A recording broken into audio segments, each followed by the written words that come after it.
So this actually talks about, yes, there's very few people that have money, and that number is shrinking. But, and this is the interesting thing, and we saw the chart earlier, retail sales are at all-time highs. Why? Because the people that have money are spending more of it. So we can have a very productive economy when we measure GDP the way we measure it, and we can sell a lot of widgets, and we can be very successful financially as a country, even if, or even while that discrepancy exists. And I'm just going to say, I'll add one little phrase in the end, to a point. And we don't know, it's just like, in my mind, it's just exactly like the Fed buying bonds, buying bonds, buying bonds. That'll work to a point, and this works to a point. And we just don't know how far we go until that hits us. Notice expectations for 2014. This is increase in earnings per share for companies. So when we invest in a company, what are we investing in? Future cash flows. That's all we're investing in. If you buy a small business or you invest in a small business downtown Berkeley, if you open up, take some money of your own and invest in your own consulting company, you're going to be a consultant, or you buy a share of some kind of stock. This is expected earnings per share, looking forward, increases, looking forward to 2014. Okay, notice, 2009, there's a decrease. 2010, huge increase. Slightly lower increase, slightly lower increase, low increase. Now, if we did this same chart back here in 2010, they had higher expectations for 2011. And when they look out, they had even higher expectations for 2012 and even higher expectations for, so when you look at these charts of expected future GDP or expected future, they're guessing. And as we get closer, and you can see this right here, they've already started ratcheting down Q1 of 2014. Now, this ratio, 4-to-1, and actually we'll go to the next slide, 4.67. This is, and notice the trend, this is the ratio of negative to positive earnings expectation changes. So these are the analysts, they're looking at a company saying, we expect earnings to come in now lower than we expected them to come in before. And they, up until just before companies announce their earnings, analysts are changing their expectations, because they don't want to be wrong. If they're wrong, they look stupid and they lose jobs. Okay, so they're going to change. Interestingly, 70% or 67% so far in this quarter of companies have beat their expectations. So the analysts go to the company and, what are you thinking? Tell us about your suppliers. What are you buying? Who's buying your goods? And the CEO or the PR people say, this is what's happening, it's going on. Oh my goodness, they ratchet down their expectations, and then the company can beat those expectations. It's and not to be funny here, but then that 1% gets a huge bonus. Right. That's an old game. Yeah. To be negative about your business, and then you blow it out of the water. Right. This is what we've seen happen in the financial sector for the last 5 years, is we're going to set our expectations really low, and then they've got some balance sheet things that they can use to fill earnings. They don't have to mark to market. There's all kinds of funky rules in the finance world that you can do whatever you want to your earnings. You can basically manufacture them out of nothing. And guess what? Quarter after quarter after quarter after quarter, they surprise on the upside. Okay.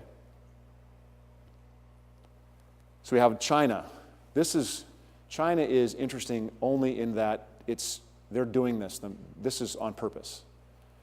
This is an export economy, right about down here, 6-7%. That's a consumption economy. That's the growth of internal consumption. They can't compete on exports anymore as well as they did in the past. They were the only game. You used to go to China or India and you manufacture things there. But now everyone around China manufactures, and now Chinese companies outsource around them for manufacturing. So they have to develop that internal purchasing, their consumption. I think it's 20-25% consumption now. The rest is infrastructure, et cetera. Here we have, and we're 71% consumption. And they're going to move towards that. It's going to be a long road. They're happy with 6 to 7%, 7.5% growth. That's what they want for internally, right? The globe is not happy. The globe wants them to have more growth because that's stimulus for everybody, their growth. Okay. GDP, Europe. Europe is still a disaster, but we showed this earlier, less austerity. They're getting their houses in order everywhere except for here. Still below 2%, below negative 2% growth. Here, Spain, Portugal, that's below negative 2% growth, between 0 and negative 2% growth. The vast majority of Europe is 0, 1% growth. It's kind of where we are. It's the same range we are. Very, very low, eking out positive number growth. Even Germany is having a rough time here. Money flows, great rotation. This is what everyone's talking to. And I go to these meetings, go to these conferences, and I talk to folks, and they say, we're expecting the money to flow from fixed income, cash, into equities. But we just talked about how the non-financial companies' earnings are in decline. They're setting them lower. The expectations are going down. We talked about declining middle class. We talked about price of oil. We talked about interest rates increasing. So how can, and austerity and all of these different things that will cause less consumption in the future. So how can we expect, short of pure profit chasing, people look at the portfolios that are out there and they say, wow, to get 20%, this is awesome. The last 12 months have been great. People have ignored their earnings stories. They're following the global macro story. They're following, is Bernanke pumping the system full of money? And if they're following that story and they believe that that's what causes the returns, then they'll keep buying more stuff. So this movement, this great rotation, if it exists because people are believing in higher PE ratios. They're willing to pay more for each unit of earnings than they have been in the past.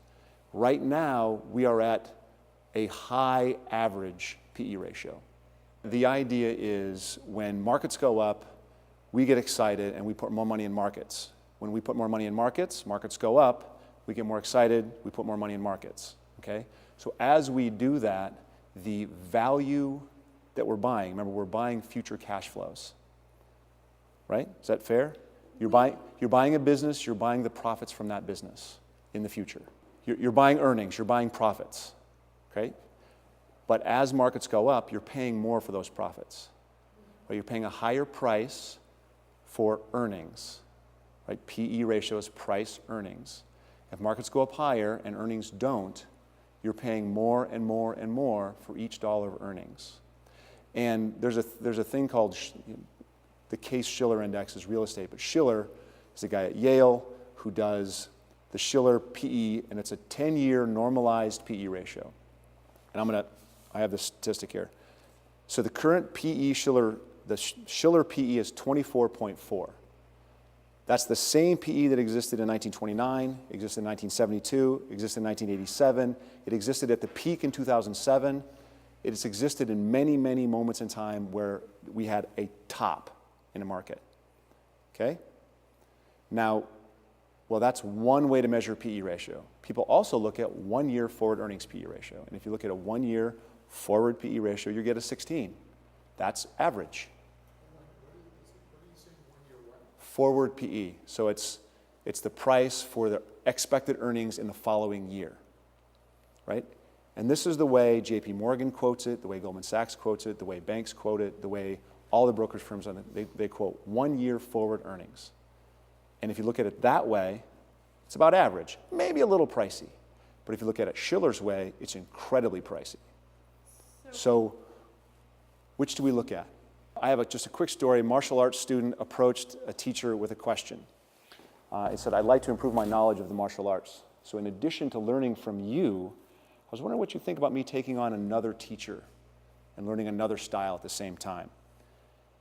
And he asked the teacher, what do you think of this idea? And the teacher says to him, the hunter who chases 2 rabbits catches neither one, right? So imagine yourself, you're in the yard, there's 2 rabbits, one's darting into a bush as you try to grab him, don't get him, and there's another one pops his head out over here. So you go over there and try to grab him, he darts in the bush, this one pops back.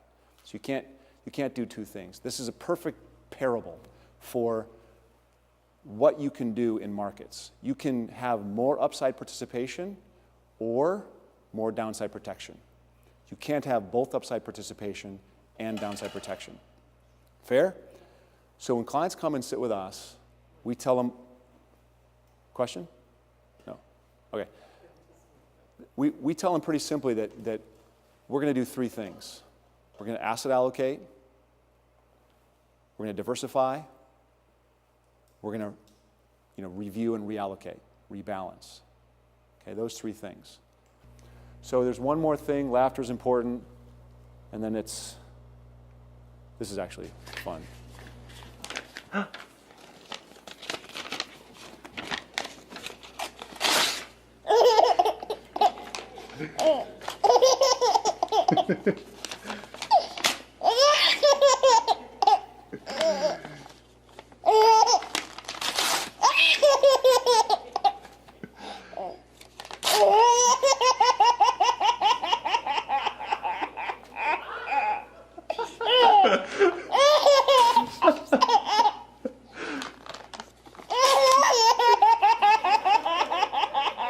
It's the little things that count.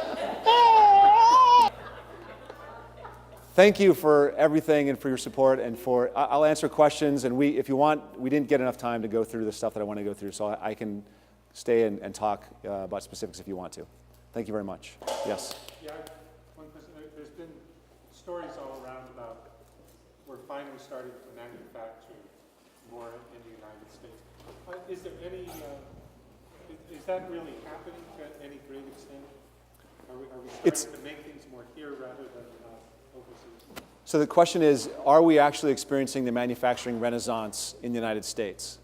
A lot of people are talking about that because of the fracking and because of the energy sources that are being created in North Dakota. So there seems to be the beginnings of that, but the companies that are investing in plant and equipment, like building a plant for manufacturing, that's a huge 15-year, 10, 15-year undertaking. So it appears that some people are doing that. The question is it because of the oil? Is it because labor in China is actually more expensive?